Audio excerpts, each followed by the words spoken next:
गुरु जी, जैसा कि हम आज के संक में मंदबुद्धि के बच्चों के लिए या मंदबुद्धि लोगों के लिए बात करेंगे, दिमाग ईश्वर ने दिया है बहुत अच्छे कामों के लिए, लेकिन जब वही दिमाग का हम सदुपयोग नहीं कर पाते हैं या वो दिमाग काम करना बंद कर देता है या बचपन से ही पैदा हुआ जन्मजात शिशु मंदबुद्धि पैदा होता है, तो ऐसे में किसकी गलती होती है, क्या समस्या होती है और इस रोग को आप किस नज़रिए से देखते हैं? क्या ये जेनेटिक रोग हो सकता है, वांशिक रोग हो सकता है या अपने द्वारा गलती की गई रोग है? देखिए, जब औरत के गर्भ रुक जाता है और वो ठंडी चीज़ों का सेवन ज़्यादा करती है तो बच्चे के दिमाग के अंदर नज़ला जम जाता है जी। नज़ला जमने से बच्चे का दिमाग जो सिकुड़ जाता है और फिर पैदा होने के बाद जैसे एक रबड़ का खिलौना आता है, ऐसे खिलौना रह जाता है, वो उसकी एक्टिविटी सारी बंद हो जाती है। अब इसका इलाज आज पूरे संसार के अंदर मेडिकल साइंस में बिल्कुल नहीं है, क्योंकि तो मैं दावे से कह रहा हूँ कि मेरे पास हर महीने 10 से 12 बच्चे ऐसे आते हैं जिनको डॉक्टर ने कह दिया कि आप जहाँ मर्जी ले जाओ, इनका उपचार नहीं है, इनका इलाज नहीं है। और यहाँ पे इलाज करने के बाद आज बच्चे बिल्कुल नॉर्मल हैं, क्योंकि मैंने नाड़ी का ज्ञान सीखा है बचपन से। जब वो नाड़ी परीक्षण किया जाता है उसमें पैर के तलुए से सिर के बाल तक की MRI, CT scan, x-ray, ultrasound, ECG, sonography जो मशीनें नहीं पकड़ सकती है वो 5 सेकंड में नाभि पकड़ के बताती इस हिस्से में नुक्स है। फिर उसके अनुसार दवाई है।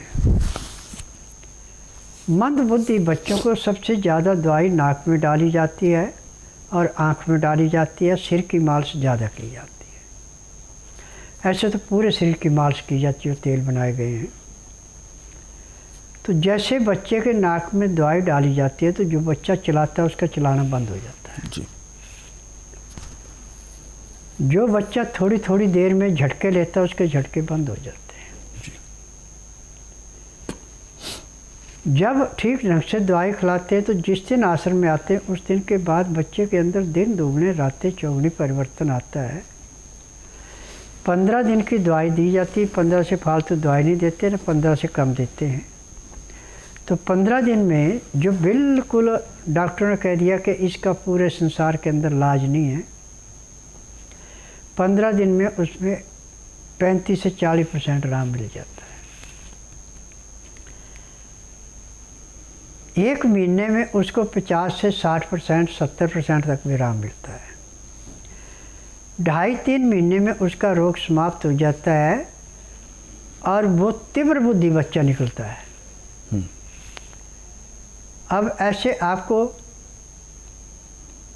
टीवी के माध्यम से कई ऐसे इंटरव्यू मिलेंगे जिनको डॉक्टर ने कह रखा कि आप का बच्चा कभी ज़िंदगी में ठीक नहीं हो सकता, पूरे संसार में इलाज नहीं है।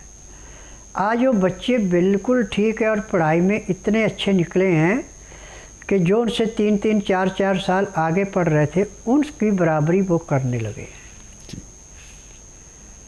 और एक विशेषता उनमें ये है कि जैसे आम बच्चा खाने पे मैं ये भी खा लूँ वो भी खा लूँ, उनके बिल्कुल फिक्स डाइटें हैं।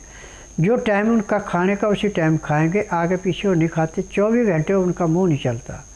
जैसे यहाँ को टॉफ़ी चूस रहा है, कोई बर्गर खा, कोई पिज़्ज़ा खा, इन चीज़ों से बिल्कुल उनका मुख करता ही नहीं।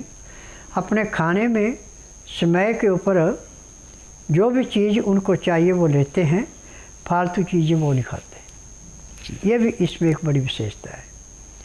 और मेरे आश्रम की एक विशेषता यह है कि जब भी किसी रोगी का उपचार किया जाता है तो उसके साथ वालों को बताया जाता है कि देखिए परहेज है, परहेज करेंगे तो लाभ होगा, परहेज नहीं करेंगे तो लाभ नहीं होगा। आज मुझे इस बात की खुशी है कि मंदबुद्धि बच्चे हर महीने मेरे पास 35 से 40 बच्चे आ रहे हैं। किसी बच्चे का 4-2 महीने, किसी का 3, किसी का 6 महीने इलाज चला है। आज वो बच्चे पूर्ण रूप से स्वस्थ हैं और टीवी के माध्यम से उन्होंने अपनी बीती उनके माँ बाप ने जो बताई है कि इनके साथ ये था, उसको सुन के हर आदमी दांतों तले उंगली दबाता है कि जिसको मेडिकल साइंस नहीं कर सकी उसने आयुर्वेद ने कैसे करके दिखाया। तो आयुर्वेद के अंदर चमत्कार है, क्योंकि जड़ी बूटियों के अंदर जैसे हमारे अंदर प्राण है ऐसे उसमें भी प्राण है, और प्राण होते हुए भी वो सिर्फ प्राणियों की रक्षा के लिए पैदा हुई है। जहाँ हम जन्म लेते हैं वहाँ का जलवायु, वहाँ का रहन सहन, वहाँ की जड़ी बूटियाँ, ये इंसान को मौत के मुंह से ऐसे निकालती जैसे डूबते हुए को तिनका पानी में से निकाल के सूखे में ले आता है। क्योंकि आयुर्वेद जिसको जड़ी बूटियों का पहचान है, ज्ञान है, दवाइयाँ बनाने की जिसको समझ है, वह हर एक रोग को शरीर से ऐसे निकालता है जैसे खेत में से गाजर मूली निकाली जाती है। जी। आज मुझे इस बात की खुशी है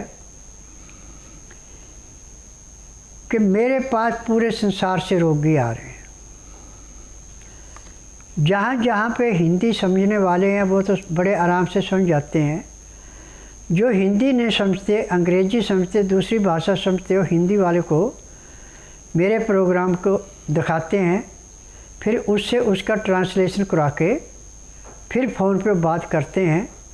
जब उनको समझाया जाता है कि आप यहाँ आएंगे तो उपचार है, टीवी के माध्यम से दवाइयाँ नहीं भेजता।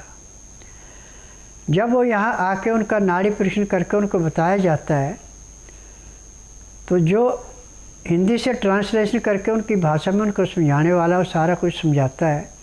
दवाइयाँ लेते हैं, दवाइयाँ खाने के 2 घंटे के अंदर स्वयं अपने मुंह से कह देते हैं कि हमें इतने % आराम मिल गया, और दवाई लेके चले जाते हैं। दूसरी बार दवाई लेने के लिए स्वयं आते हैं, किसी के ऊपर भरोसा नहीं करते।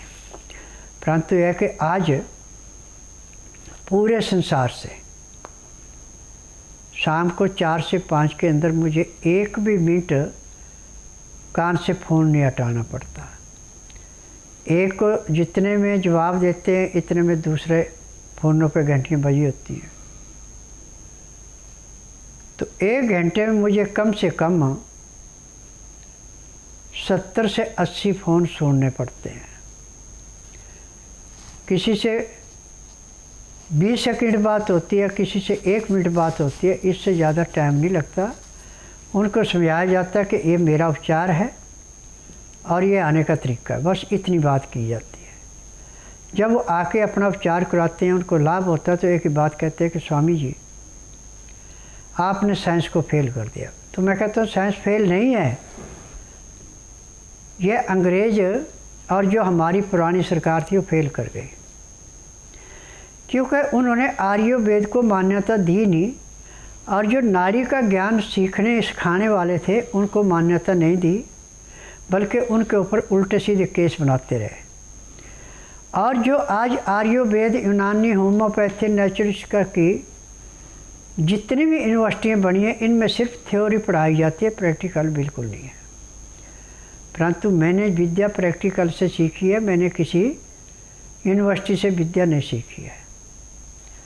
और आज पैर के तलवे से सिर के बाल तक के हर एक रोग को मैं ऐसे समाप्त करता हूँ जैसे खेत में से गाजर मूली निकाली जाती है।